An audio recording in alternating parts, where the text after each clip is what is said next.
Majority ఎక్కువ ఉందని, మనకి నోరు ఉందని గట్టి గట్టిగా అరిచేస్తామని, గట్టి గట్టిగా అరిచి చెప్తే మీరు చెప్పే వాస్తవాలు అయిపోతాయండి.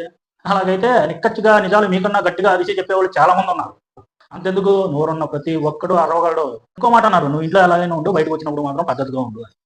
బయట 100 మంది ఉన్న చోటే అమ్మాయికి సెక్యూరిటీ లేదు. అలాంటప్పుడు దిశ లాంటి అమ్మాయికి సెక్యూరిటీ ఎక్కడ ఇస్తారండి? పాప అమ్మాయి ఏం చేసింది? చాలా పద్ధతిగా ఉంది. మనకి గబుక్కున చురుక్కుమని కాలితేనే అంటానే.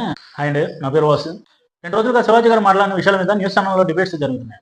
అయితే ఆయన మాట్లాడిన విషయాల మీద నాకు కూడా కొన్ని డౌట్స్ ఉన్నాయి. డౌట్స్ క్లారిఫై చేసుకోవడానికి ఈ వీడియో చేస్తున్నాను. అయితే శివాజీ గారు ఆడవాళ్ళని ఒక దేవతలా అమ్మవారిలా చూస్తా అన్నారు. స్త్రీ అంటే ఒక మహాశక్తి, ఒక అమ్మవారిలాగానే అనుకుంటా. ఎందుకంటే ఒక దేవతల అమ్మవారిలా చూసినప్పుడు మనం కాళికాదేవిని పూజిస్తున్నాంగా. ఒకసారి పిక్కు పెడతా చూడండి. ఆ పిక్కులో కాళికాదేవి ఏ సందేశం ఇస్తున్నారు? ఆడవాళ్ళు ఎక్కడ ఉన్నా ఎలా ఉన్నా ఒక దేవతలా పూజించబడాలి, గౌరవించబడాలి. అంతేగాని వాళ్ళకి ఇష్టం లేకుండా టచ్ చేయాలని చూస్తే చేతిలో కలగే చూశారుగా, తెగిపడిద్ది అనమాట. అది ఆడవాళ్ళని దేవతలా చూడటం అంటే. మరి ఆడవాళ్ళని దేవతలా చూస్తా అన్నప్పుడు అసభ్యంగా వాళ్ళ మీద చేతులు వేసే వాళ్ళకి సందేశం వాళ్ళని వీళ్ళకి సందేశాలు ఇస్తారండి. అంటే మనకి భయం. ఎందుకంటే వాళ్ళ మెజారిటీ పీపుల్ ఎక్కువ ఉన్నారుగా, ఎక్కడ ఆపోజిట్ అయిపోతారు అని భయం. అంతేనా? లేకపోతే ఇంకో భయం, అర్ధనగ్న ప్రదర్శన చేసే వాళ్ళని చూస్తే కింద నుంచి పై వరకు షివరింగ్ వచ్చింది అనమాట, వణుకు వచ్చింది. చేతులు వేయకుండా ఉండలేము అనమాట. చేతులు వేయకుండా ఉండలేకపోతే చచ్చిపోతాయండి? కంట్రోల్ చేసుకోకపోతే చచ్చిపోతాయండి? చేతులు వేయకుండా కంట్రోల్ చేసుకోకపోతే అని ఏం చెప్పట్లా. మన సంస్కృతి సంప్రదాయాల గురించి మాట్లాడుతున్నారు కదా, ఆ సంస్కృతి సంప్రదాయాల్లోనే ఉన్నాయి. కామాన్ని కంట్రోల్ చేసుకోండి, బ్రహ్మచర్యం పాటించండి అని. అర్థమైందా? అబ్బే, అలా కంట్రోల్ చేసుకోవడం మన వాళ్ళు కాదు కదా, మనకి చేత కాదు కదా. చేత కాకే ఎదుటి బ్లేమ్ చేసి ఏలు పెట్టి చూపిస్తాం. ఇది కూడా నేను చెప్పట్లా, స్వామి వివేకానంద గారు లాంటి పెద్ద పెద్ద మహానుభావులు చెప్పారు. మనకి చేత కానప్పుడే ఏదైనా ఎదుటి మీద ఫైర్ అవుతాం. ఇది కూడా నేను చెప్పట్లా, గొప్ప గొప్ప మహానుభావులు చెప్పారు.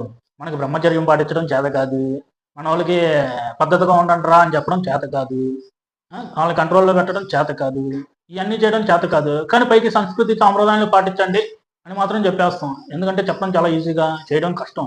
ఆ చేయడం చేత కాక ఎదుటి బ్లేమ్ చేస్తూ ఉంటాం అనమాట. అదే మన బంగారం సరైనదైతే ఎదుటి అవసరం పడేలేదుగా.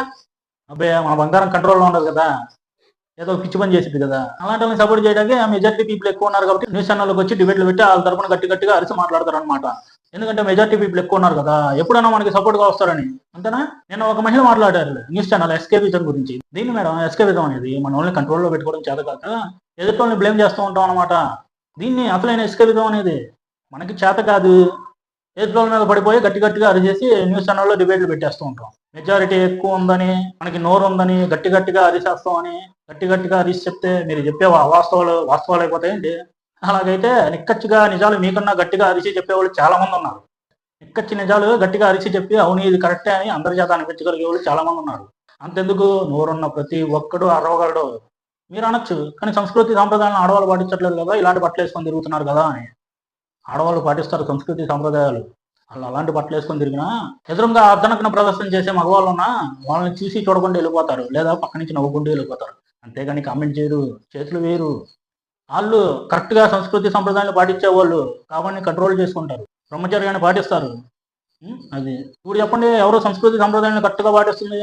కామాన్ని కంట్రోల్ చేసుకోకుండా చేతులు వేసేవాళ్ళ, కామాన్ని కంట్రోల్ చేసుకునే వాళ్ళ?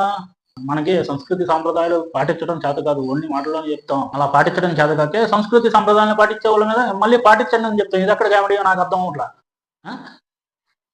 ఒక గొప్ప మహానుభావుడు స్వామి వివేకానంద గారు ఒక మాట అన్నాడు, మనం స్వేచ్ఛగా బతకాలంటే ఎదుటోళ్ళని స్వేచ్ఛగా బతకనివ్వాలి అని. ఆడవాళ్ళని నేచర్తో పోల్చారు కదా, మరి ఆ నేచర్తో పోల్చినప్పుడు నేచర్లో ఒక గొప్ప అందమైన కొండ ఉండిద్ది. ఆ కొండ దగ్గరికి వెళ్ళి ఆ కొండను ఆస్వాదిస్తావు కానీ ఆ కొండపై నుంచి దూకేస్తావు ఏంటి? అక్కడ జ్ఞానం ఉందిగా నీకు, దూక్కూడదనే జ్ఞానం ఉందిగా. మరి ఆడవాళ్ళ దగ్గర ఎందుకు వర్తించదు ఈ విషయం? ఈ మైండ్ కంట్రోల్ అనేది ఆడవాళ్ళ దగ్గర ఎందుకు చేసుకోలేరు? అక్కడ దొరికితే చచ్చిపోతామని తెలుసు కదా, ఇక్కడ కంట్రోల్ చేసుకోలేక టచ్ చేసావు అనుకో జైలుకి వెళ్తామని కూడా తెలుసుకోవాలిగా. ఇంకో మాట అన్నారు, నువ్వు ఇంట్లో ఎలాగైనా ఉండు, బయటకు వచ్చినప్పుడు మాత్రం పద్ధతిగా ఉండు. బయట 100 మంది ఉన్న చోటే ఆ అమ్మాయికి సెక్యూరిటీ లేదు. అలాంటప్పుడు దిశ లాంటి అమ్మాయిలకి సెక్యూరిటీ ఎక్కడ ఇస్తారంటే, బయట 100 మంది ముందే అలా చేశారంటే, 100 మంది అలా చూస్తూ ఉన్నారంటే సెక్యూరిటీ లేదంటే అక్కడే దిశ లాంటి అమ్మాయిలకి సెక్యూరిటీ ఎలా ఇస్తారు? పాప అమ్మాయి ఏం చేసింది? చాలా పద్ధతిగా ఉంది. మనకి గబుక్కున చురుక్కుమని కాలితేనే అంటానే. అలాంటిది బతుకున్నగా అలాంటిది బతికుండగానే దహనం చేశారంటే ఎంత బాధపడింది. అలాంటిది బతికుండగానే దహనం చేశారంటే ఎంత బాధపడి ఉండిద్ది. అంత నరకం అనుభవించుండిద్ది. ఉం? ఏం మనకి పట్టవు. మనకి ఎంటర్టైన్మెంట్ కావాలి. ఎంటర్టైన్మెంట్ ఉండాలి, ఎంటర్టైన్మెంట్.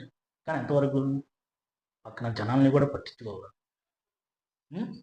అది మీరు చెప్తున్న అత్యాచారాలు అర్ధనగ్న ప్రదర్శన చేసే వాళ్ళ మీద జరగట్లా, పద్ధతిగా చీరలు కట్టుకున్న వాళ్ళ మీద, పద్ధతిగా ఉండే వాళ్ళ మీద జరుగుతుంది.